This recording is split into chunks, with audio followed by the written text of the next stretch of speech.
Do you stretch your legs and hips constantly, looking to decrease tightness and discomfort, but no matter how much you stretch, the tightness still persists? Most folks think that the key to functional mobile hips is flexibility training. So they go off and they do yoga, they stretch, they do sexy mobility drills, but turns out that's only 50% of the equation. The one thing that most people are forgetting to do is to properly strengthen the hips. In order to have awesome hips, you need both flexibility and strength. In today's video, I'm gonna be sharing with you the ultimate guide to hip mobility and strength. That way, your hips will be buttery, smooth, and happy for the rest of your life. All right, so let's check out the science behind this stuff. The stronger your hips, the less likely you're gonna develop lower back, knee, and hip pain. A study conducted in 2015 saw that folks who strengthened their hips saw less chronic lower back pain, more range of motion in their hips compared to folks who didn't do any hip strengthening. And another study that was conducted in 2018 saw that folks with chronic knee pain saw a lot of great benefits from adding in hip strengthening exercises, which improved the outcomes of their pain. They didn't fully lose their pain, but they were able to be a lot more functional than previously.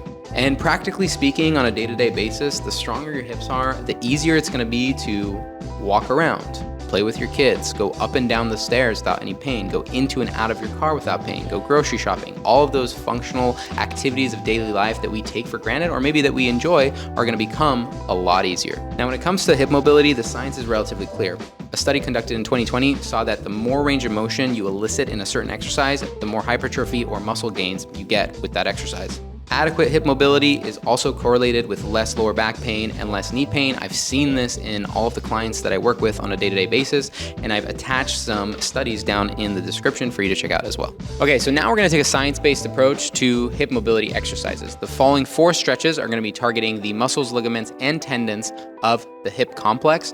Make sure you hold each for at least a minute, and we're gonna focus on rotation first because that happens every time you move your leg. So, first mobility exercise is the 90-90 external rotation biased stretch. So Tara's in the 90-90 position. She has 90 degrees at her hip, her knee, and her ankle. Now, with a neutral spine, she's going to bend forward towards that front knee until she feels a stretch on that front side. So you're gonna hang out here for about a minute, 3 sets, give or take.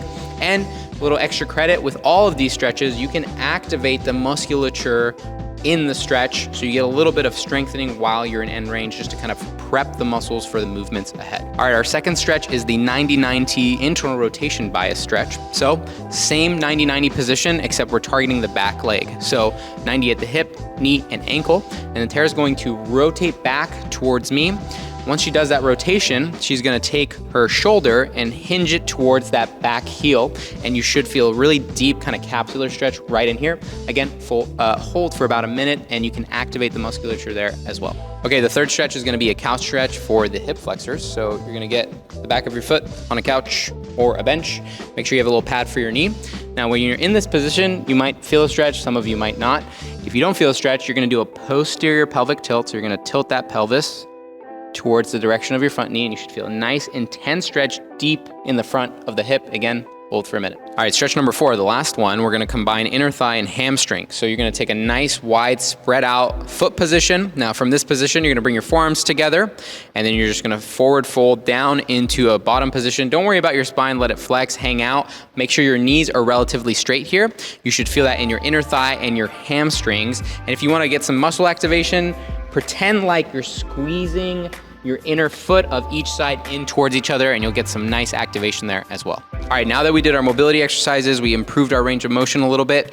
To really solidify those gains, we're going to strengthen our hips. Now, specifically speaking, we're gonna implement eccentrics and isometrics to lock in the range of motion gains and basically apply it to real life. So when it comes to eccentrics, that's basically loading the muscle as it's lengthening. When it comes to isometrics in this context, the muscle is not shortening or lengthening, but we're still loading it. So when it comes to the squat, the eccentric portion is you going 3 times as slow as you normally would, or if you're coming back up. So 1 1,000, 2 1,000, 3 1,000. This could also go up to 5, it doesn't matter. When you're at the bottom, that's your isometric portion. 1 1,000, 2 1,000, 3 1,000, and then 1 second back up. We're gonna apply this to 4 different exercises that are gonna target your quads, your glutes, your hamstrings, and your inner thigh, shotgun approach, and then we're gonna be done.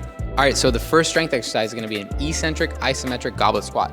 Feet are about shoulder width apart. You can slightly turn out your feet if you'd like, and you're gonna hold the weight in that goblet position. Eccentric, 3 seconds slow on the way down, 1 1,000, 2 1,000, 3 1,000. Isometric hold, 1 1,000, 2 1,000, 3 1,000, 4 1,000.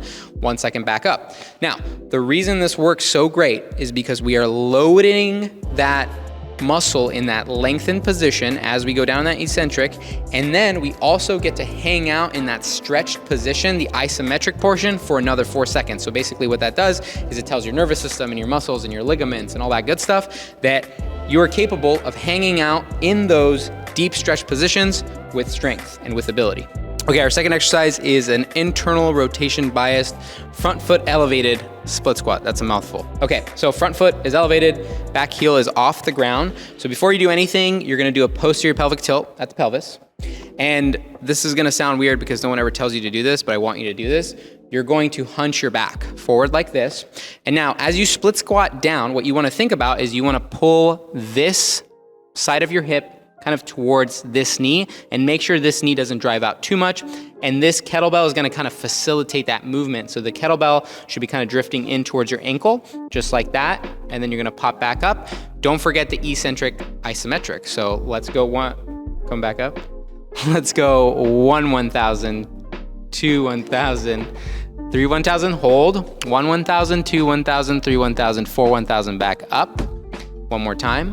1 1,000, 2 1,000, 3 1,000, 1 1,000, 2 1,000, 3 1,000, 4 1,000. That's really gonna hit the internal rotators on that left side of your hip.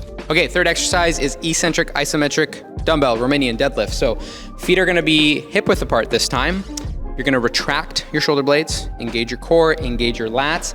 Start the movement at the hips. So you're gonna hinge back 1 1,000, 2 1,000, 3 1,000. Hold at the bottom, 1 1,000, 2 1,000, 3 1,000, 4 1,000. Pop back up for 1 second, one more time. 1 1,000, 2 1,000, 3 1,000. Hold at the bottom, 1 1,000, 2 1,000, 3 1,000, and 4 1,000.